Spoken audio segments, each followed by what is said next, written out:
let's give it like 1 minute, see if they're here, and then we'll go. Okay, sounds good.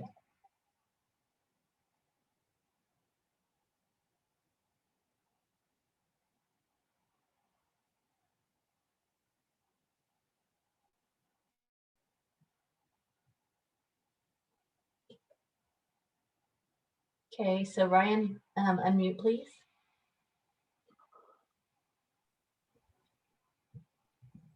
Can you hear me okay?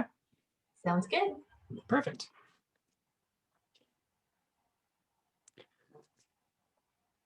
All right. Looks like Matt's making Fred a panelist. I acknowledge the late start to this. Oh, not a worry at all. I know you guys had a little issue with the link. I don't know why I was asking for a password, but no worries on that whatsoever. I appreciate it. So I think Fred's on his way in. We can get started. I know we have about a 20-minute time frame. So whenever Beth and Matt, you're ready, we're happy to get started. Oh, Ryan, I won't take any time away from you guys. Go ahead and plan on your 30 minutes. Understood. All right, Beth and Mieko, are we all set to go? Matt, are you good? Yeah, I think we're still looking for Fred, but if you guys are ready to go, go ahead. Okay, wonderful.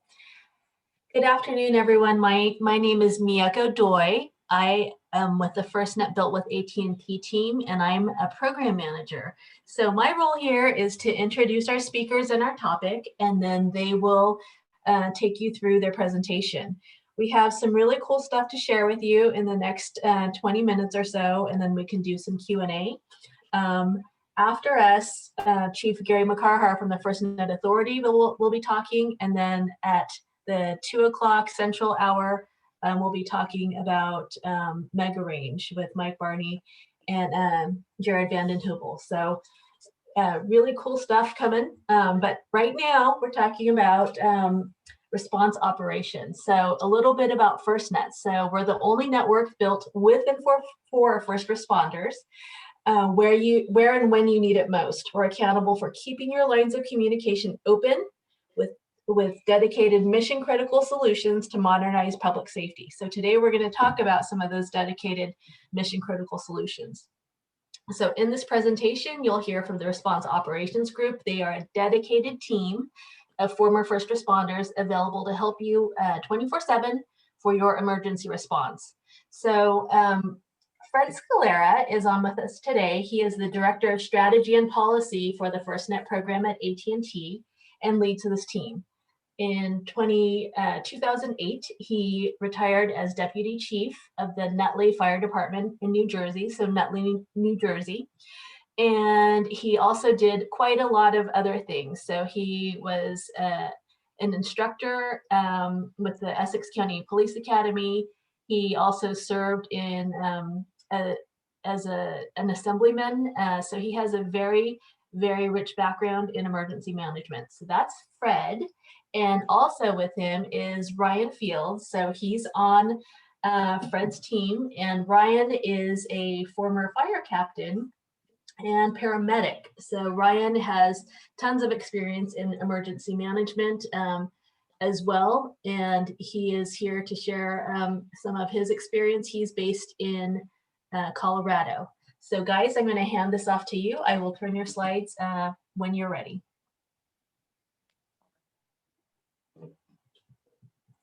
Perfect. Thanks, Mieko. So Fred needs to come off mute. There's a little mute button, so let's see.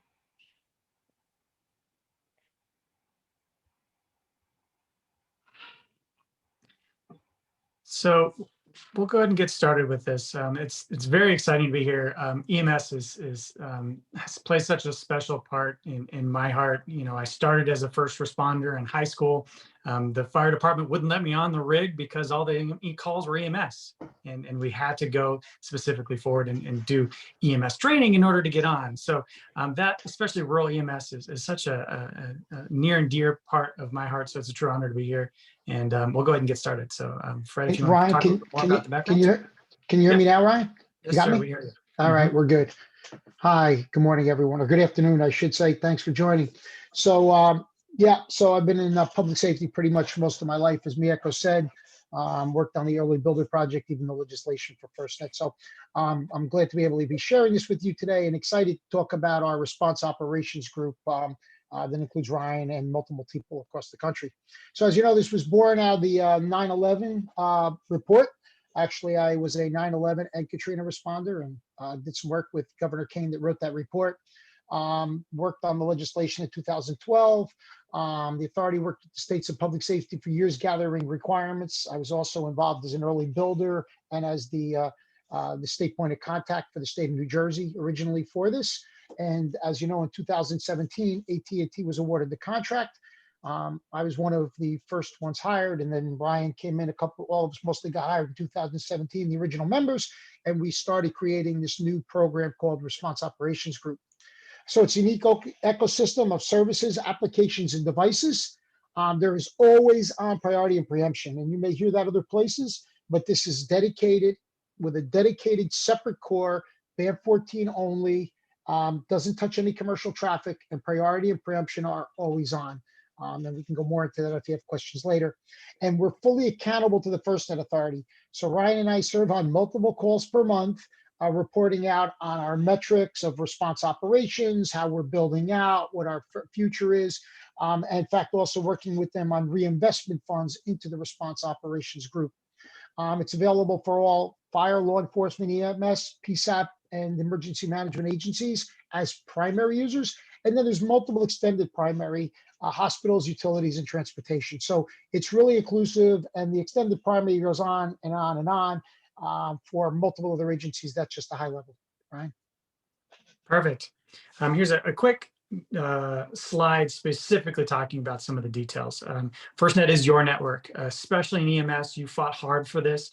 It's now being built out exceptionally for you. There are over 3 million connections on the network itself, and that includes 19,000 plus actual agencies. One of the biggest things for all of you in rural EMS is oftentimes your agency doesn't have the funding or the capability to pay for a device for you. So you have the ability to go in as a subscriber paid person to an AT&T store and get the FirstNet service and some of the resources to you. That coverage is expanding massively. We're adding sites throughout the country, and specifically we're focusing on rural areas because that is where the need was determined by the FirstNet Authority. So we're really pushing forward with that. And most importantly, especially for rural needs, we have the Response Operations Group, which puts all of our deployables out, those 150, which is what Fred and I are going to dive into deeper. Go to the next slide, Miyako. So the First Operations Group supports public safety incidents, events. Additionally, where connectivity is needed. In fact, this is myself and Ryan. This was the Tampa Super Bowl. So we build special programs for all these events. Our team is all former public safety and or military. Nobody on the Response Operations Group that does not have that background as a part of the team. And that is another unique program with inside under FirstNet. What do? We get triage requests. What do you need? So when we first started the project, everything sitting behind Ryan there, the big SAC cult, was what we deploy. Today we have COAMs we're going to talk about, GO-REDs that can extend range, how we do in building on the fly, multiple different things. And that's solutioning, right? So we can do network optimization. We can do repair. We can do escalation. There is a RTO of 14 hours from the time we receive your call to be on site. We deploy generators. A lot of different times, believe it or not, we'll get a call, and you can laugh, but it's an officer or chief that calls up, said all the phones are failing, and we get out there and we send somebody out, and it was the one phone, right? But we do device troubleshooting remotely, and then also we have a team called the RAD team, which come out and at large scenes to repair, activate, do all sorts of different things. As I said, interior coverage, we have a new way to do that, and it adds into all of our deployable assets, just besides trucks and CRDs, but all of this ecosystem that we are building. So we've been growing significantly. You saw that we have over 3 million connections and users throughout the entire country, including all 50 states, 5 territories, and the District of Columbia. In order to facilitate what the Response Operations Group does in serving all of you, we're expanding our team commensurate with the expanding users that are on the network. So as of right now, this is a snapshot of what we've got. We have dedicated section chiefs that manage all of the strategy and tactics on behalf of you to be able to facilitate your needs. While at the same time, you may have a solutions consultant that's local to your area that you know by name, you know their phone number. All of them are dedicated to you as a liaison on behalf of the response operations group to be able to get you what you need in your time of need, right? So depending on where you are in the country, you can see here we have over 280 dedicated professionals specifically focused on your needs should you have an issue or a response or a planned event or even an exercise that will come out and partner with you on. Go to the next slide. Thanks, Miyako. So we're available in all 50 states, 5 territories, and the District of Columbia. We're available 24/7, 365. And then there's 2 key pieces here. One is we have an 800 number into CARE. This is a direct line you call in on. It's got a live EVR, and you say deployables or something like that. It brings you right into the proper desk. But the newest function now is via FirstNet Central. So if you're a FirstNet customer, every agency that is has a FirstNet Central link. You can now request our deployables electronically. When you sign in and you put your phone number in for FirstNet, it recognizes you, fills out a lot of the information, pre-populates it. You ask what your problem is, state it, answer all the questions, submit it.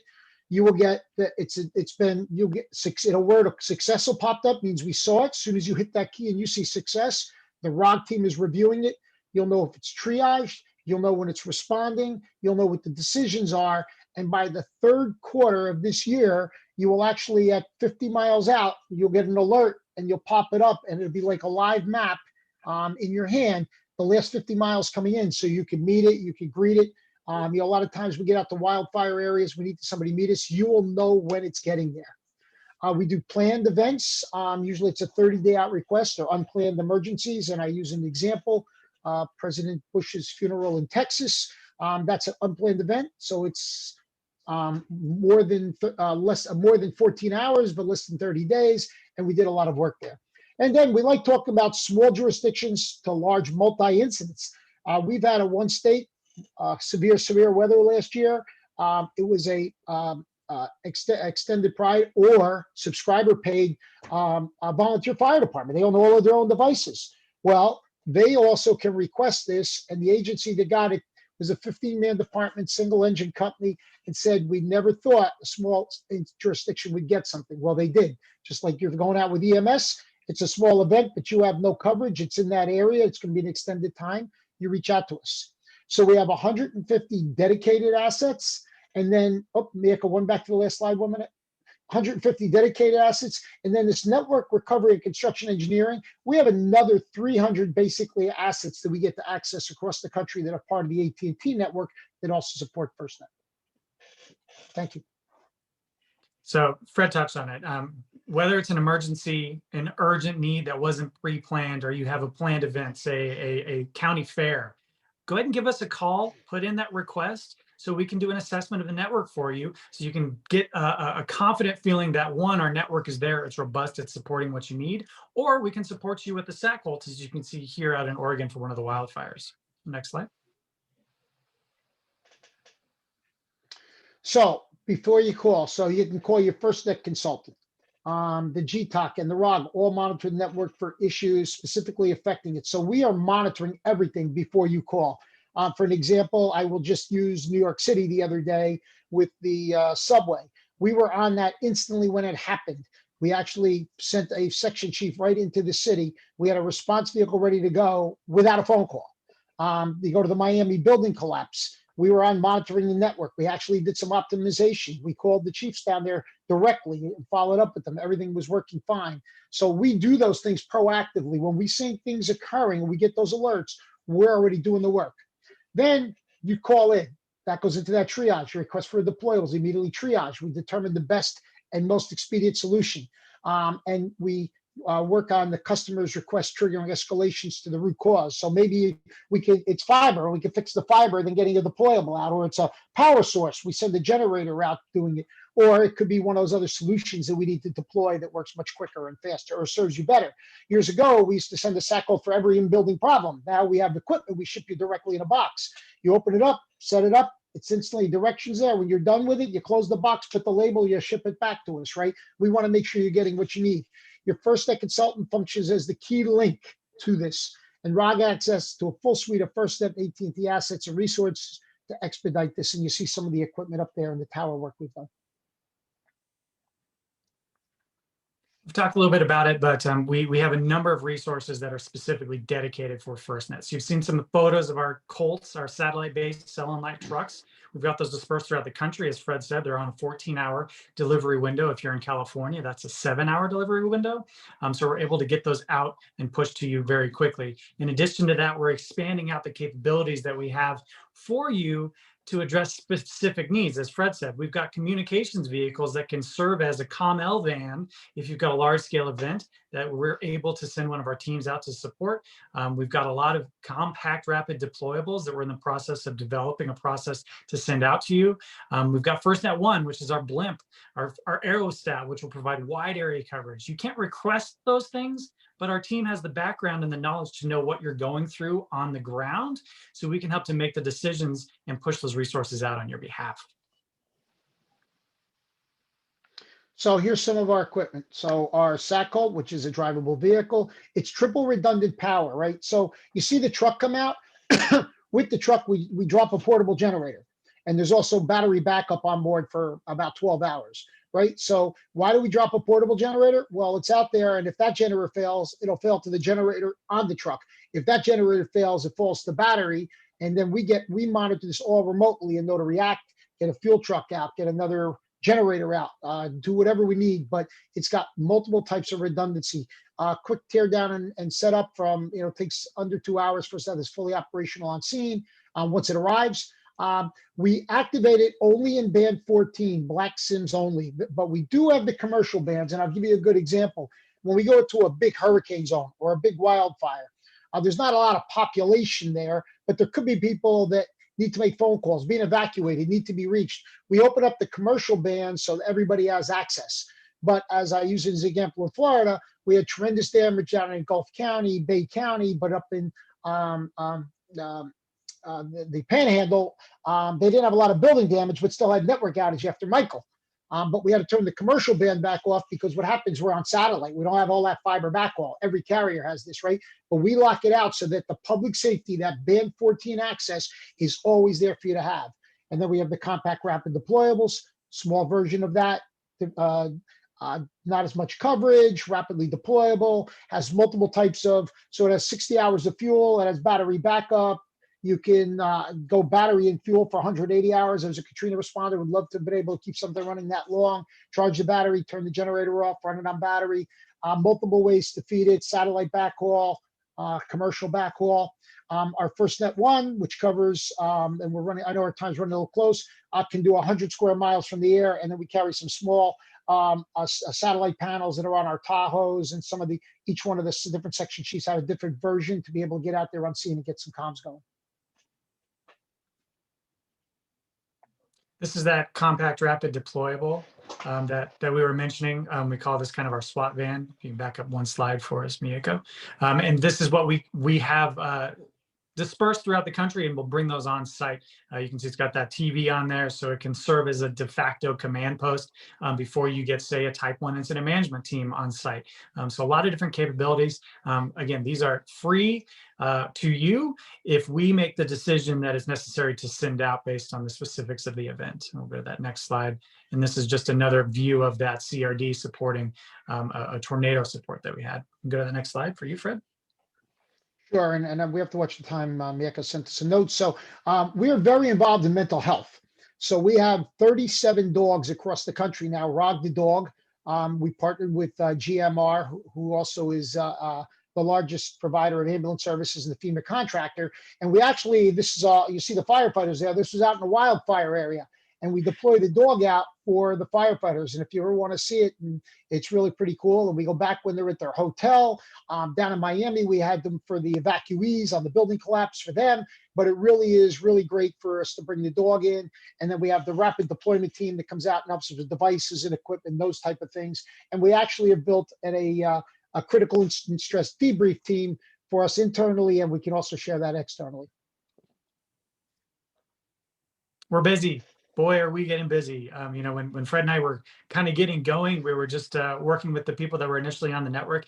Each year, as we've grown, we continue to grow in the capabilities and the responses. So 975 called for a request, as well as we triage solutions for them 975 times last year. And we're well on track to beat that, primarily because all of you have an appreciation for the resources that are available to you, and you can give us a call. And especially those of you in those rural environments, keep us in mind. If you're a hospital, if you're on an ambulance, if you're running a large incident, think of us, and we're happy to help you out. We're not just for the large agencies.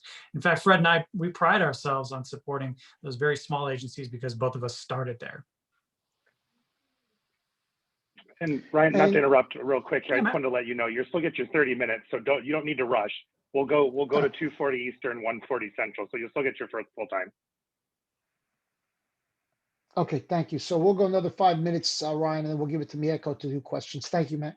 So this is the big game. So this is one we just did in Los Angeles, just to give you what we do, right? So there's a part of our team there.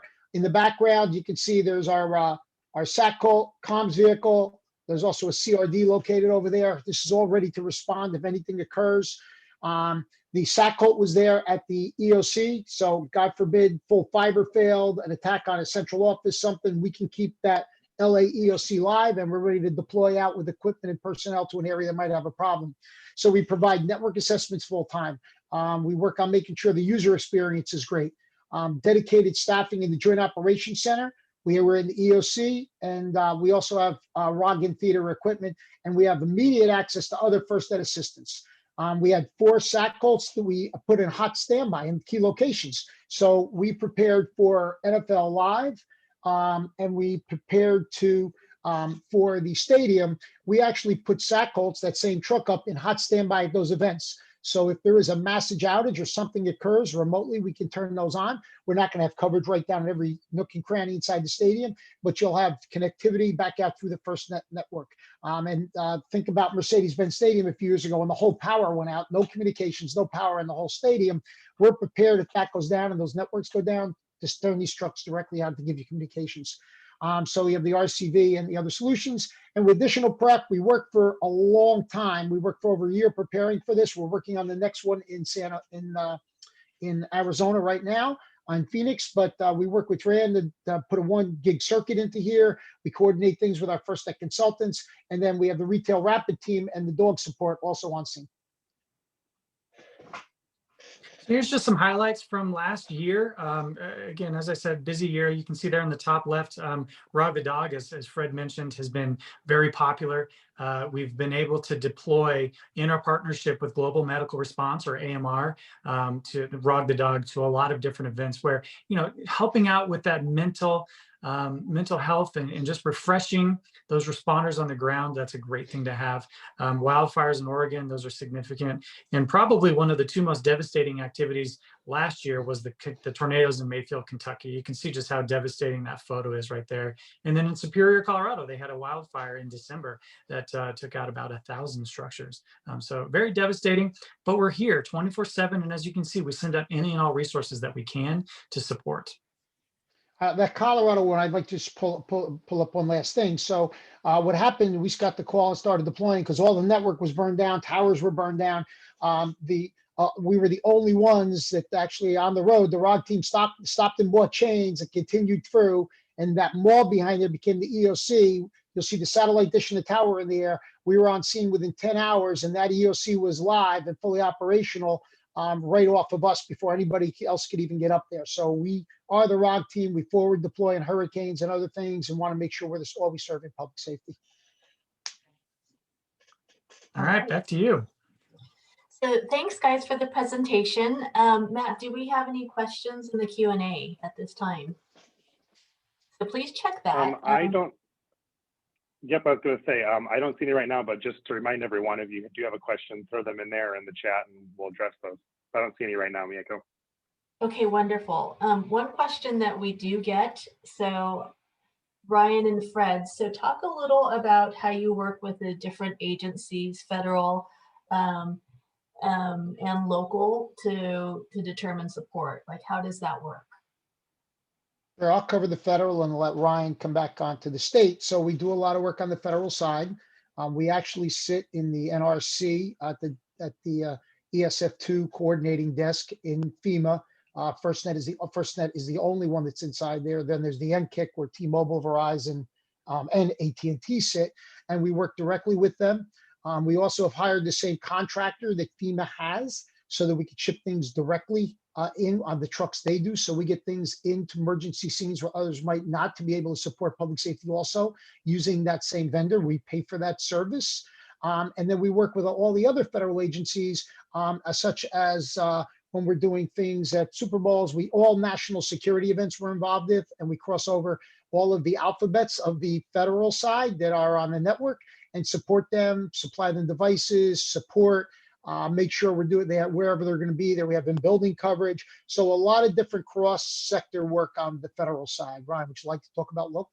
Yeah, I mean, those of you on the call that have been in EMS or emergency management know that all emergencies start local, right? So when you have a local incident start, you always need additional help.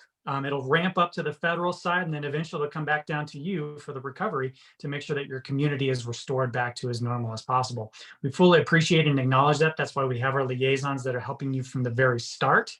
And that's really the important thing, because as we expand out to the federal side of the house, our SAT Colts, as Fred said, have the designation of that FirstNet SIM and Band 14. So anybody that's coming in to support you connects to that SAT Colt. That's very different by contrast to competitors who will show up and they're going to whitelist their Colts. So only the people that you say are in the area will be allowed on there. So anybody else that's coming in on another basis or mutual aid won't be able to connect to that. That's the key difference and the interoperability provided by FirstNet. So that's a good question, Yako. I did see something from Matt Tarter come across about scholarships and grants. Go ahead, Fred. No, I see one that just came in from Michelle Hager in the chat.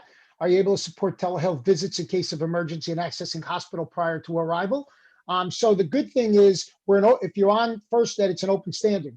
So it's not that we can supply, every vehicle right to every single house. But if you're going into the emergency, and I could talk about a dialysis company that found this during Hurricane Michael, and now is on nationwide and backed up their equipment with Cradle Point routers and things like that. So they need to access records. So yes, when we bring this out, we cover the emergency scenes, the decimated areas. We'll put 32 or 40 units up in some of the hurricanes. I mean, we have a tremendous amount of assets.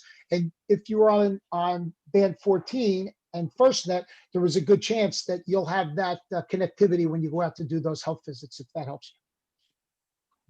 Okay. And Matt Tarter, I'm looking at your question here. We do have a couple of different options for us.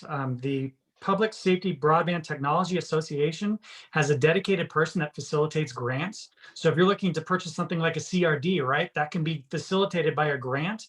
So we can push that information out. But if you Google PSBTA, Public Safety Technology Broadband Association, there's a lot of resources there, and we can help to facilitate that. And then scholarships, I'm not sure so much about that. But yeah, those small rural departments, we absolutely are here to support you. Wonderful. And we'll be at FDIC GemsCon next week, and we have a booth if you're attending and can stop by and see the response communications vehicle. That will be there. The CRD will be there, and Rug the dog will also be there. So guys, where can people go to get more information? We have a team of people in the field. And if you don't know your team member, please go to firstnet.com and we can help connect you with that person. But what's the best way to get more information about what you presented today? A lot of it is on firstnet.com, which is the FirstNet site that we do, and you'll see a lot of our responses and information. And also, I will say, we report to the FirstNet Authority.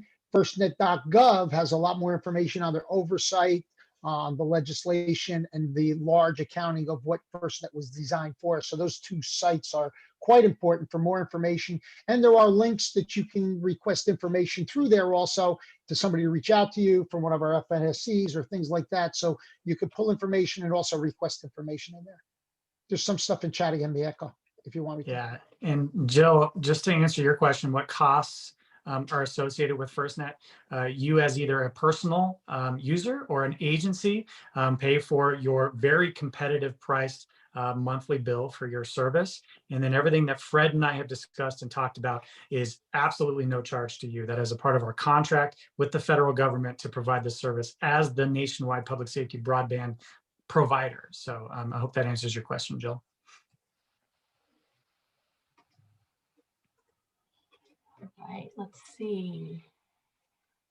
I think we're caught up on questions. So guys, we'll hand it back to Matt. Thank you. Yeah, no, thank you guys. That was great. I appreciate it. Oh, Jill, so do you need to subscribe to AT&T to have FirstNet? So we'll cover that. So you don't subscribe to AT&T, you subscribe to FirstNet. They are two totally, although FirstNet, AT&T runs FirstNet, it's built as FirstNet. So it's an entity of AT&T. So if you were in public safety, you apply for FirstNet, not for AT&T. And your phone in the top corner, instead of saying AT&T, will say FirstNet. And that gives you that black SIM that allows you to access all of these deployables and other resources that we bring out. Well, again, you only pay for your service. All this other equipment, as Ryan said, all the support, and this equipment gets shipped to you for free during the emergencies.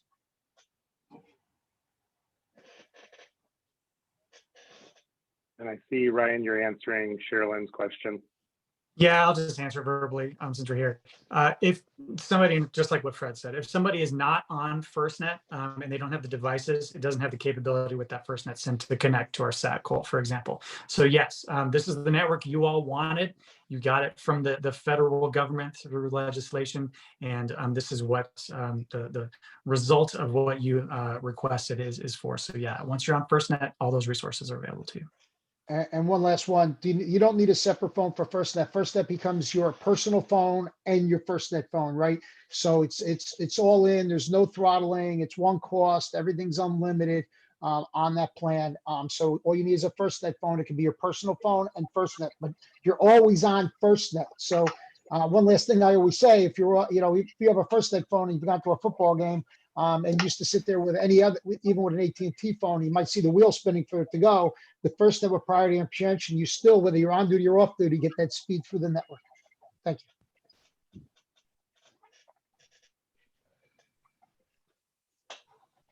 All right, I don't see any other questions. So, all right. Well, thank you so much, Ryan and Fred. I really appreciate you being with us here today, and hope you enjoy the rest of your day. And again, thank you so much for joining us at the conference. Thank you for inviting us. We appreciate it. Thank you.